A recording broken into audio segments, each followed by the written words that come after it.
Hey everybody, Hello, Shaman, Jamie. Harper Therapy, that's who we are. We've been talking all month about teens self-harming. Yes, we started with the what to look for, then why teens self-harm, and then how to speak with your teen. Right. And today we're going to talk about what we actually do here at Harper Therapy is we sit down and we do a safety plan with the teen and their parents. Right. And it's guardrails, so to speak. But first, let's review real quick about the stats. Right. We have found that 18.8% of teenagers reported self-harming, 25.5% are female, and 11.6% are male. And this is back in 2019, y'all. Right. They found that from 2009 to 2019, the reporting of self-harm went from 14% to 19%, and we are predicting that has skyrocketed. Oh, I mean, since it's COVID. gotta. I mean, since COVID, I would dare say it's probably at least 25%. And that's just me guessing, but just looking at the trends, and I mean that's 1 in 4 kids. Yeah. Yes. You know, if it's at Very that level, prevalent. that you put 4 kids together, the statistics are one of them's hurting themselves. Yeah. And we want to emphasize that non-suicidal self-harm is different than suicidal intent. However, as parents, I have 5 children, Shaman has 3. We totally understand why someone would go right into 911 mode and act to protect their teen. However, non-suicidal self-harm is not a reason to Baker Act your teen. Now, we look for 2 things when we're trying to determine whether someone is non-suicidal self-harm or has suicidal intent, and that is 1, do you have a plan, and 2, do you have the means to carry out that plan? And that is the line in the sand between determining if we need to call somebody and get them some immediate help and assistance in the form of a Baker Act. Otherwise, we're doing a lot of work with a lot of teens who have been Baker Acted under non-suicidal self-harm, who were so thoroughly traumatized by their Baker Act experience that we're doing more work around that than the original. It takes us months before we actually get to the actual reason they were self-harming to begin with. Right. So one of the things we do is when I have a teen who has reported that they are self-harming, that is cutting, biting, bruising, burning, choking, pulling hair, or what have you, what we do is we work through what's called a safety plan. And so where we do that is I actually have them printed out. The teen has one, I have one. If the parent is in session, the parent will have one or be called and emailed one or what have you, and then have another family session around the safety plan. So that everybody's on the same sheet of music. Yes, exactly. And what we're going to do is we're going to include that link for the safety plan so that you can download it and print it at home. Be somewhere down at the bottom. Yeah, and we want you all to have this as a tool. However, we would highly recommend that you get a trained professional to work with your teen if they are self-harming. However, if you need to use this in the interim, it's absolutely valuable. Yeah. And so the first thing we do is in the self-harm plan, we identify triggers. We ask the teen to look at what situations, what emotions and feelings, and what warning signs accompany their impulse, urge, or need to self-harm. And so a lot of the time they can recognize those environmental triggers or what's happening for them emotionally right away, and we write those down, 3 to 5 of those, and however many they need. So the next section that we would do is to identify the warning signs. And so do you have an elevated heart rate? Are you fidgeting? Do you feel like you might have a panic attack? Do you feel like you're out of your body and you're having a numb sense? And so when they can identify those specific warning signs that they are experiencing emotionally and physically, we write those down.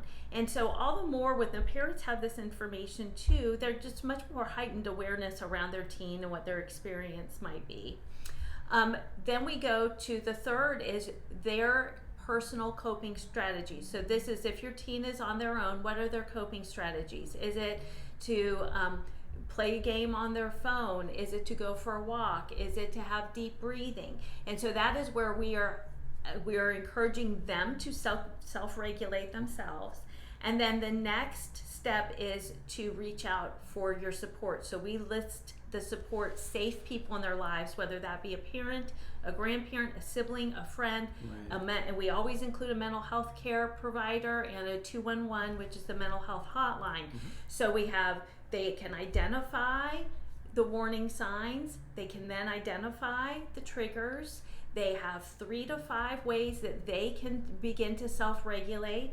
They have 3 to 5 people that they can reach out to for support.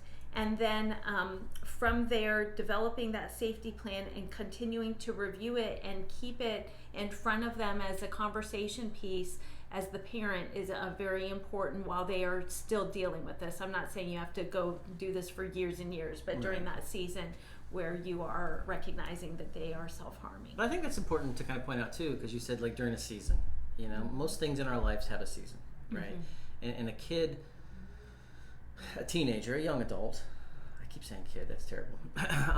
A young adult or a teenager is doing this because they're trying to learn how to cope. Right? Whether it's emotionally or whatever it is, it's a reaction, it's a coping mechanism, and it's a season. You know, if they learn better coping mechanisms, that'll go away. And you had said, I think in one of our previous videos, that most kids, once they want to learn other ways to cope. That's right. Right. And they're very, self-aware. A lot of the time, they're in a lot of emotional pain. There's stressors in their lives. They're not sure how to deal with them. And so in the moment of a crisis or feeling like they're gonna have a panic attack or feeling like they're leaving their body, they will cause pain to their body to bring them back and to ground them.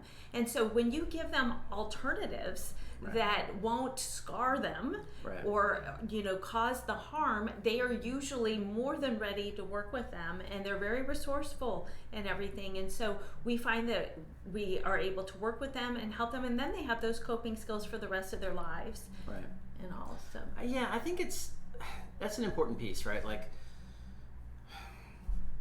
we overreact so bad, and kind of dialing it back and having a plan to kind of go, okay, this is how we can cope through this. These are the better things. And everybody being on that same sheet of music is a so much more appropriate approach to dealing with something that we're saying basically 1 in 4 kids is dealing with, rather than sending them to like a, Baker acting them and creating all the problems that come with that. That's right. And our intention around this series is not just to give the teens or get them in here so we can help them get tools, but to give the parents tools. Yeah, it is a whole system. That's the thing I think that's very important to point out, is that we're not just talking about a teen here. Right? We're talking about a teen who has developed poor coping skills and parents that need to be in a position to support better coping skills. That's right. Absolutely. Right? And it's a system. Everybody's involved. I mean, we always joke, like when we talk to people on the phone, when we're talking about teens with parents, it takes a village. It does. And I mean, it kind of does. It takes a whole team of people around a child to give them the right support they need. Yeah, definitely. And we would love to help you. There's also the 211 number. So if you needed assistance when we're not available, Harper therapy or what have you, they will also help walk you through that. But we would absolutely love to sit down and work with you and your teen to help you get through this season. It is a season. Yeah, and you can give us a call at 813-434-3639. Thanks, guys. Bye-bye.